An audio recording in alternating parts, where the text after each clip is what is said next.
Ben voilà, donc beaucoup de personnes et beaucoup d'amis, entre autres, sont en droit de se poser la question qu'est-ce que c'est toutes les difficultés inhérentes au problème de la lutte urbaine pour tous. Cette association, je dis bien que j'ai fondé il y a 24 ans avec Linda Kelas. Je suis parti à Alger il y a quelque temps, je suis resté 6 mois, 8 mois à Alger, j'étais très bien. Je reviens sur Paris l'année dernière, il y a 2 ans. Et là, bon, on m'a appelé à Shurba pour tous. On m'a dit, bon voilà, on souhaiterait que tu puisses reprendre les rênes parce que nous rencontrons des difficultés terribles, parce qu'il y a une assemblée générale où j'étais pas là, qui s'est passée d'une manière difficile, parce que c'est toujours les guéguerres. Je suis revenu, je me suis mis à travailler comme il n'est pas possible, parce qu'avec les personnes...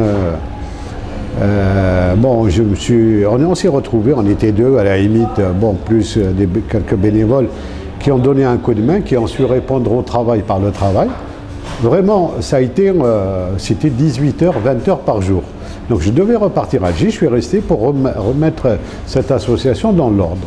À un moment donné, à force de se retrouver dans les difficultés pas possibles, j'ai eu un infarctus. Je suis rentré à l'hôpital. Bon, j'étais hospitalisé un certain temps. Évidemment, c'est pas, on ne revient pas comme ça sans quelques difficultés. Et je me suis retrouvé. Non, il y a eu un conseil d'administration qui a été organisé. Ce conseil d'administration, il y a une chose, c'est que les personnes ont fait un coup d'État, en purement et simplement. Ils ont pris le cahier des procès-verbaux, le cachet, ils ont fait un faux et usage de faux. C'est-à-dire qu'ils ont pris, ils ont écrit à la préfecture, ils ont envoyé à la préfecture un faux procès-verbal. Et de là, la préfecture de police étant une boîte d'enregistrement, ils ont envoyé comment ça s'appelle, le récépissé, comme quoi ils sont autoproclamés président et ainsi de suite. Les gens qui me connaissent, bon, savent pertinemment que ça fait des années qu'on œuvre dans un domaine dans lequel on n'est pas là pour prendre.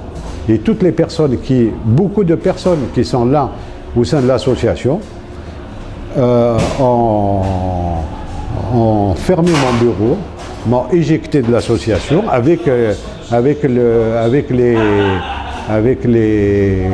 les personnes qui étaient là du conseil d'administration, c'est-à-dire qu'on était majoritaire, c'est-à-dire que les personnes étaient minoritaires, ils nous ont éjectés de l'association, tout en sont autoproclamés président.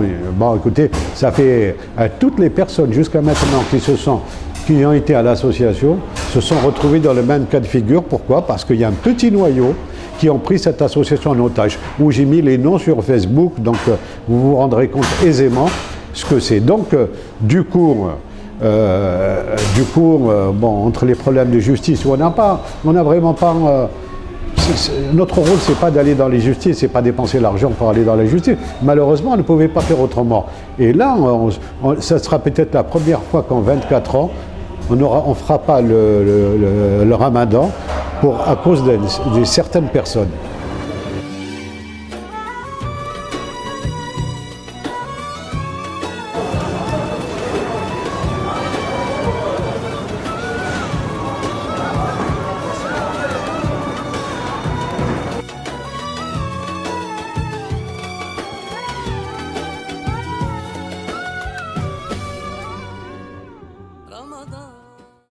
Vous savez combien de temps que ça existe? 23 ans.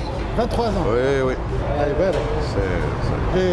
Et la première fois, c'est sorti comment l'idée de Shurba pour tous? Ces gens-là qui se servent et qui ont pris l'association en otage, et vraiment, c'est des gens qui n'ont, professionnellement parlant, ça, je veux dire, on n'a qu'à se renseigner, ils ont qu'à se renseigner les personnes, de voir un petit peu combien d'années qui se servent de l'association. Les véhicules de l'association sont mis, ils se sont accaparés le bien de l'association, c'est véritablement un détournement de bien social. Alors qu'est-ce que vous voulez dire? De dire, bon voilà, maintenant, franchement, je suis relativement peiné, ennuyé, parce que ceux qui vont encore payer un lourd tribut à la vie comme ils l'ont trouvé, comme ils l'ont payé, c'est ceux qui sont dans les difficultés. C'est la précarité, la misère, et je vous dis, on est passé à 1 million de repas D'accord. Quand je suis arrivé, en faisant 18-20 heures par jour, toutes les institutions nous appelaient pour servir tous les migrants qui sont... On est arrivé à 1 million de repas. Et ces gens-là qui viennent et qui disent, bon voilà, on a l'impression... C'est pas une carte de visite, la Chorba, c'est pas une carte de visite. On va voir un petit peu de quoi il en retourne. Il y a un administrateur qui a été nommé, qui doit être en mesure de décanter ce problème dans les jours qui viennent. Et les fonds de l'association aujourd'hui? Il y a 500 000 euros sur le compte du Chorba pour tous. Ils sont sur un compte, ils ont été donnés à l'administrateur. Toutes les factures que j'ai eues à ma possession ont été payées et elles n'ont pas été dans la poche de M. Boudraev. Tout ce que j'ai reçu comme facture ont été payés. On ne peut pas être président, bénéficiaire de colis alimentaires et trésorier. C'est quelque chose qui est incompatible. Il y a un truc, il y a quelque chose qui ne va pas. Donc je me suis retrouvé avec des gens qui venaient allègrement se servir dans l'association et rentrer chez eux comme s'ils faisaient véritablement le plein.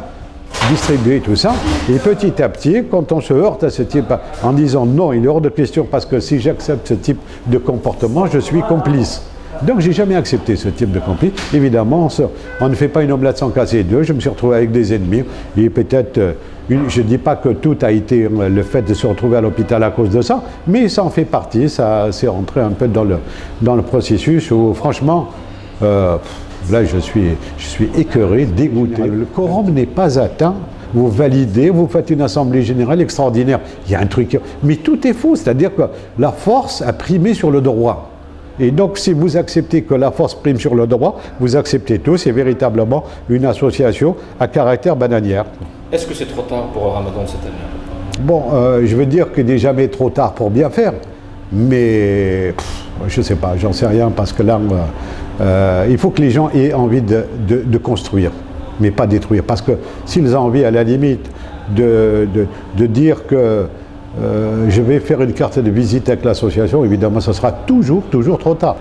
Et là, malheureusement, je crois que c'est mal parti pour que ça soit véritablement un ramadan qui reste dans les annales d'une valeur ajoutée. Là, une grande partie, hein, je ne généralise pas, une grande partie de ces gens qui ont mis nos PA, qui ont pris cette association en otage, il m'étonnerait fort que c'est des gens qui aient envie que l'association réussisse. Ils veulent qu'eux réussissent à remplir leur frigo.